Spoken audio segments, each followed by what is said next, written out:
Alam mo ba kung paano nagkakaroon ng lunar eclipse? At totoo nga bang may bad omen itong dala? Ang lunar eclipse o eclipse ng buwan ay isang astronomical phenomenon na nangyayari kapag ang daigdig or Earth ay direktang pumapagitna sa araw or sun at sa buwan or moon. Dahil sa pagkahanay na ito, naharangan ng daigdig ang liwanag mula sa araw, kaya ang anino nito ay tumatama sa ibabaw ng buwan. Narito ang ilang mahalagang detalye tungkol dito. Paano ito nangyayari?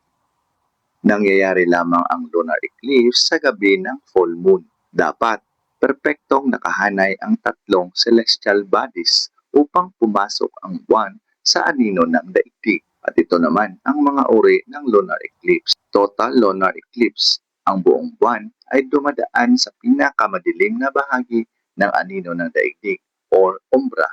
Dito madalas makita ang tinatawag na blood moon dahil nagmumukhang kulay pula o kahil ang buwan. Partial lunar eclipse.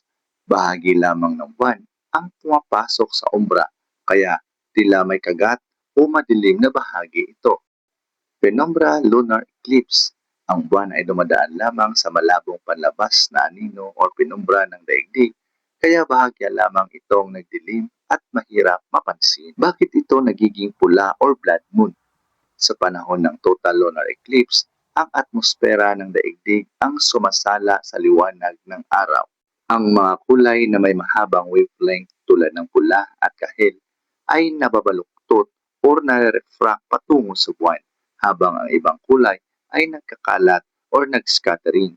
Ayon sa mga ulat ngayong March 3, 2026, isang total lunar eclipse ang kasalukuyang nagaganap o katatapos lamang matanaw sa Pilipinas at sa iba pang bahagi ng mundo. Sa kulturang Pilipino at sa iba't ibang panig ng mundo, maraming matatandang paniniwala o pamahiin tungkol sa lunar eclipse or laho. Bagamat napapaliwanag ito ng siyensya, nananatili pa rin ang mga sumusunod na tradisyon at kaisipan. Ang mitolohiya ni Bakunawa. Ang pinakasikat na paniniwala sa Pilipinas ay ang tungkol kay Bakunawa, isang higanting dragon o serpienta sa dagat. Ayon sa alamat, kinakain ni Bakunawa ang buwan dahil sa ganda nito. Upang iligtas ang buwan, ang mga tao noon ay lumalabas ng bahay at gumagawa ng malakas na ingay sa pamamagitan ng pagpalo ng mga palayok at kawali. Pinaniniwalaang natatakot o nayayamot ang Bakunawa sa ingay, kaya iniluluwa nito ang buwan, babala ng kamalasan o masamang pangitain or bad omen. Dahil sa kulay pula ng buwan or blood moon, madalas itong iugnay sa mga negatibong kaganapan.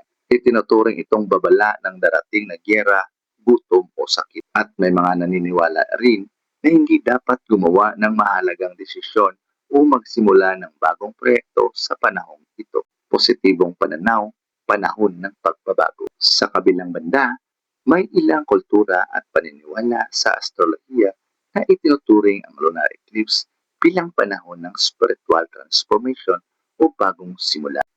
Ito ay ginagamit na oras para sa pagnilay-nilay o refleksyon at paglilinis ng sarili mula sa negatibong enerhiya.